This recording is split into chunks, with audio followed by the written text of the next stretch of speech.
আসসালামু আলাইকুম রহমতুল্লাহ। প্রিয় প্রবাসী ভাই ও বোনেরা, আশা করি আপনারা সবাই ভালো আছেন। আলহামদুলিল্লাহ, আপনাদের দোয়া আমিও ভালো আছি। আজকে আমার প্রবাসী ভাইদের উদ্দেশ্যে আমার এই ভিডিওটি। আসলে যখন সোশ্যাল মিডিয়াতে ঢুকিস তখন শুধু এখন একটা জিনিসই দেখি, যে প্রবাসীদের কাছ থেকে রেমিটেন্স চাওয়া হচ্ছে। আসলে আমি সর্বপ্রথম এই কথাটাই বলি, আমি কোনো দলের পক্ষ হয়ে কথা বলতেছি না। আমি একজন বাংলাদেশের নাগরিক হিসেবে এই কথাটা বলতেছি, কারণ আমি কোনো দলীয়ভাবে কথা বলতেছি না, আর আমি বর্তমানে কোনো দল সাপোর্ট করিও না, কোনো দল করবও না। এবার সর্বপ্রথম কথা হচ্ছে, আমরা যে রেমিটেন্স পাঠাবো, আমরা দেশের বাইরে আসছি, আমরা রেমিটেন্স অবশ্যই পাঠাবো। কিন্তু কেন পাঠাবো? বাংলাদেশের 1,20,00,000 মানুষ প্রবাসে থাকে, সবাই রেমিটেন্স দেশে পাঠায় তো দেশটা চলে। কিন্তু আমার কথা হচ্ছে, আমরা অক্লান্ত পরিশ্রম করে দেশে রেমিটেন্স পাঠাই, আর দেশ সেই রেমিটেন্স দিয়ে দেশ চলে। আর যারা দেশ পরিচালনা করে, তারা আমাদের কষ্টের রেমিটেন্স গুলো তারা আবার বিদেশে প্রচার করে। কারণ আমরা রেমিটেন্স পাঠাচ্ছি দেশের জন্য, আর যারা দেশ চালায় এরা রেমিটেন্স দেশের বাইরে পাঠায় আবার প্রচার করে। তাহলে বিষয়টা এমন হয়ে গেল না, যে ক্ষমতা আমার, শেয়ার আমার, আমার যা মন চায় আমি তাই করব।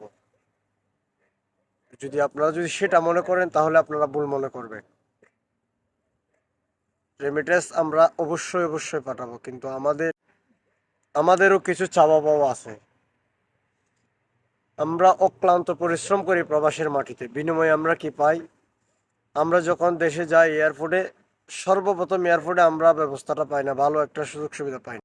আমাদের সাথে এমনভাবে ব্যবহার করা হয়, এয়ারপোর্টে যারা চাকরিরত আছে তারা প্রবাসী ভাইদের সাথে এমনভাবে ব্যবহার করে, অনেক জঘন্য ভাষায়। আসলে আমি বলতে গেলে অনেক জঘন্য, তাই আসলে আমি এই ভাষাটা এখানে উচ্চারণ করলাম না, কারণ ওরকম ভাষা আমার মুখ দিয়ে বের হবে না। তাই প্রবাসীদেরকে সম্মান দেওয়াটা আমি মনে করি অনেক জরুরি। কারণ আপনি এখন বলতে পারবেন, যারা মুক্তিযোদ্ধা আপনারা তাদেরকে আপনি সুবিধা দিচ্ছেন, সবাই সুবিধা দিচ্ছে, কিন্তু আমরা কখনো বলবো না তাদেরকে সুবিধা দিয়েন না। কিন্তু ওরা যুদ্ধ করে দেশ স্বাধীন করেছে, সেটা যেমন সত্য। আর প্রবাসীরা রেমিটেন্স যুদ্ধ আপনারাই বলেন মুখের উপর, কিন্তু যে একজন রেমিটেন্স যুদ্ধে যে একটা সম্মান পাওয়ার যোগ্য, সেই সম্মানটা কিন্তু পাই না। কেন পাই না? আপনারা তো বলেন রেমিটেন্স ফাইটার, তো ওই ফাইটারকে আপনি যতটুকু সম্মান দেওয়ার দরকার, ওনার সম্মান ওনাকে দিন। সম্মান না দিলে রেমিটেন্স যাবে না, কখনো যাবে না। এবার সকল প্রবাসীরা এক হয়েছে, তাদের একটাই দাবি, আমরা রেমিটেন্স অবশ্যই দিব, এটা দেশ আমার, আমার দেশে আমি রেমিটেন্স দিব, কিন্তু আমার সম্মান আমাকে ফিরিয়ে দিতে হবে। আমি যতটুকু সম্মান পাবো, আমার সম্মান আমাকে দিতে হবে, অবশ্যই অবশ্যই।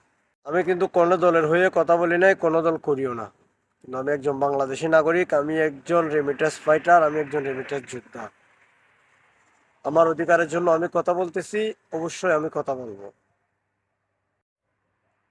রেমিটেন্স যোদ্ধাদের যতটুকু সম্মান প্রয়োজন, অবশ্যই আপনারা সেই সম্মানগুলো কর দিবেন। আর আমরা রেমিটেন্স দিয়ে দেশটাকে অনেক দূরে এগিয়ে নিয়ে যাব। ভাই, আমরা বেশি কিছু চাই না।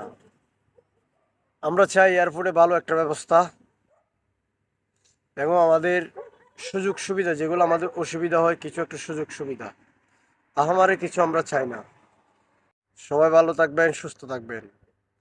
অবশ্যই আমার ভিডিওটা দেখার পর কেউ দলীয় ভাববেন না। যদি আপনাদের ভিডিওটা ভালো লাগে, অবশ্যই শেয়ার করবেন, লাইক দিবেন। ধন্যবাদ, সবাই ভালো থাকবেন। আসসালামু আলাইকুম সকল প্রবাসী ভাই।